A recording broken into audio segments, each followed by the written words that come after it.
Madam Minister, aha! The grand toilet war of election 2011 has finally come and gone. And here we are considering government service delivery again with the 2011 Labour budget vote and business plan.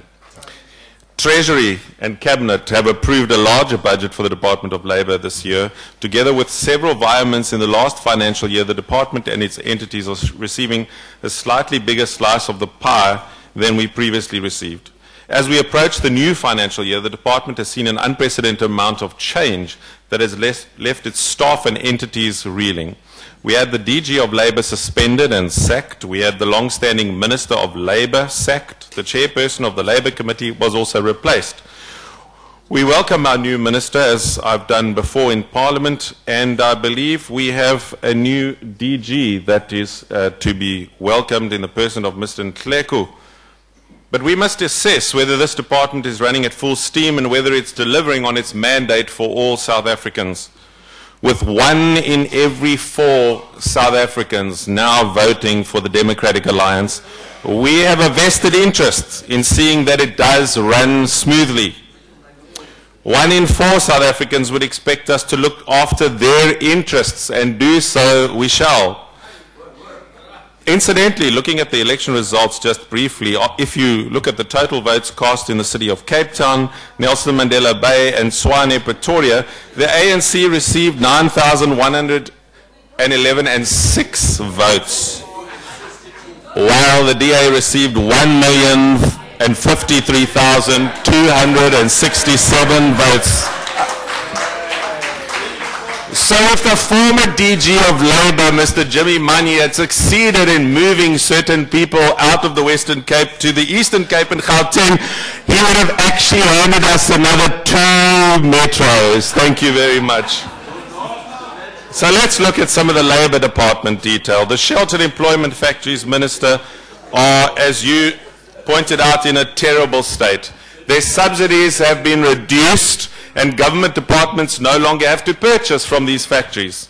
Without new markets for their products, they are slowly going down the financial drain, and instead of providing more job opportunities for disabled citizens, a few thousand less people now work for the sheltered employment factories than did in 1994. However, there are plenty of ways for disabled workers to be sought. The Compensation Fund deals every day with South Africans who have become permanently disabled and now cannot work. Why doesn't the DOL hand their names over to the sheltered employment factories so that they can find work again? What about the military veterans from various liberation movements who also sit without work and some are disabled? There's silo thinking.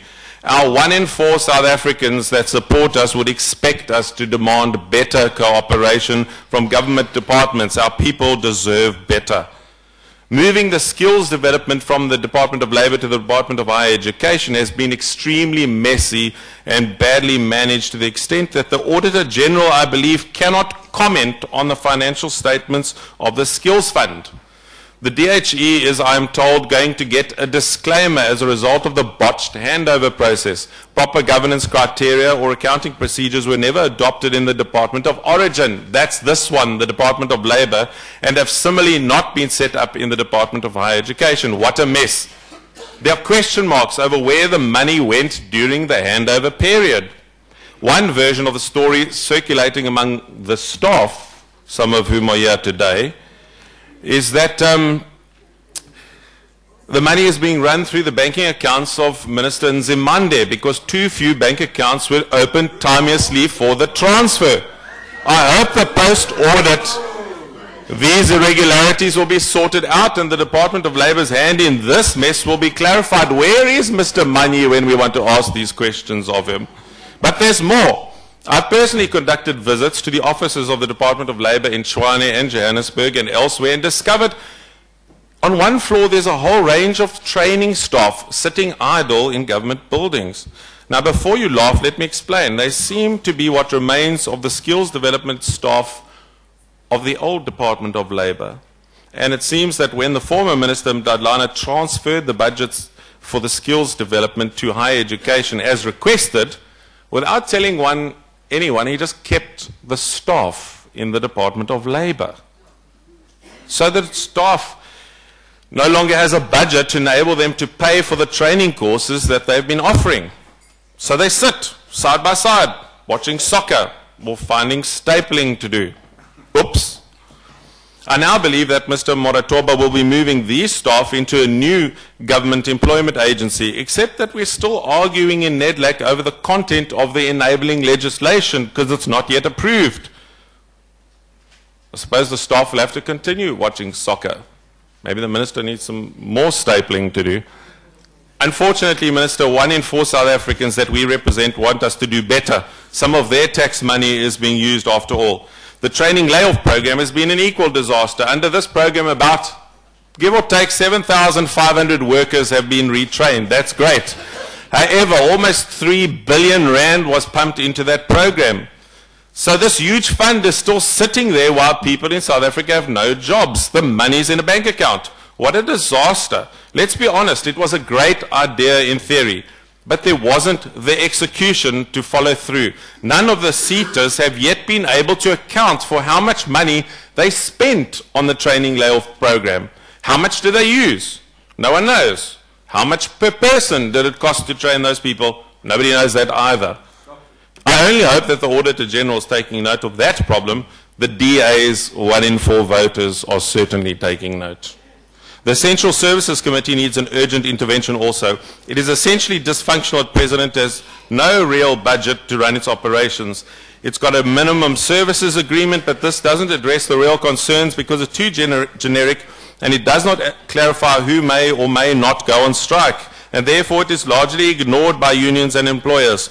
1 in 4 of those South Africans now voting for the DA are affected by this chaos, and they want some action. My colleague will be talking about the compensation fund and UIF this year, so I won't step on his toes, but I just want to give you one illustration of a man that I had who contacted me about his workplace injury. He applied also for compensation from, of all places, the compensation fund. Months went by without a response. He lost his house.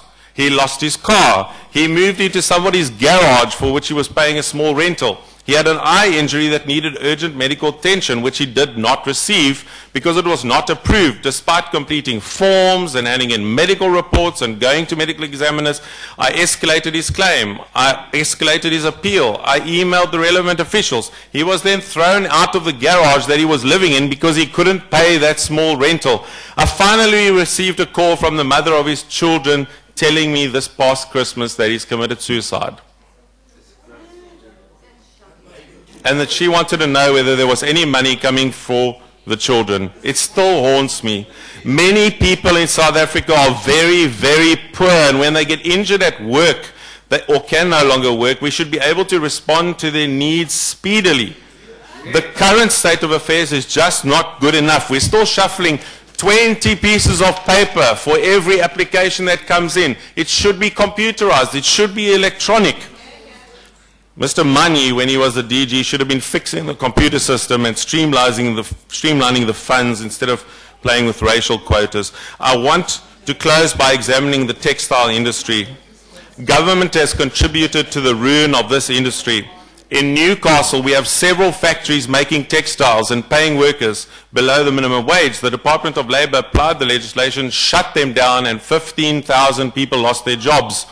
Some of those companies relocated to Swaziland and Lesotho, and the remainder of those unemployed workers turned on their unions and on the bargaining council and asked for the companies to be reopened. Some were reopened. Nothing has been achieved in this process except the loss of jobs. The DA calls on the Minister to implement a cadet internship program for the textile industry, which takes on apprentices at a lower wage while they are being trained. We also call on the Minister to apply an exemption for the bargaining agreement for the commission embroidery industry, which has been wiped out because each business is too small to comply with the various agreements of the bargaining council and the margins are too low. I do not understand the rationale for small companies whose staff are not unionized being forced to pay over levies to the bargaining council in lieu of union fees. For what? That's yet another tax with no purpose. It's like punishment for no services rendered. I too call on the Minister to conduct joint operations with Customs and Excise, as the DA is aware that Customs officials find it difficult to distinguish at the port in Durban between cotton, wool, silk, polyester, and when they land in the port, they allow the goods through with the wrong valuation and therefore the incorrect import duties and levies being applied. There is too a problem with new goods being brought in second hand, and the officials are not averse to rearranging the invoicing to suit for a small fee. Bribes kill jobs. The reason that this is a labor issue is that for each shipment that comes in without paying the appropriate duties, jobs are lost and the margins in Newcastle in our factories get smaller and smaller. If we want decent work that we've been talking about through the ILO for textile workers, we have to stop the cheating at the harbors and the ports of entry. A cluster of measures like this will improve the financial position of our textile industry and push wages to an acceptable level. I have in a previous speech welcomed the Minister to her department. However, I call on her now to urgently intervene in these cases. People are suffering, industries are suffering, and many agreements are out of date. Thank you very much. Thank you, Honourable Member.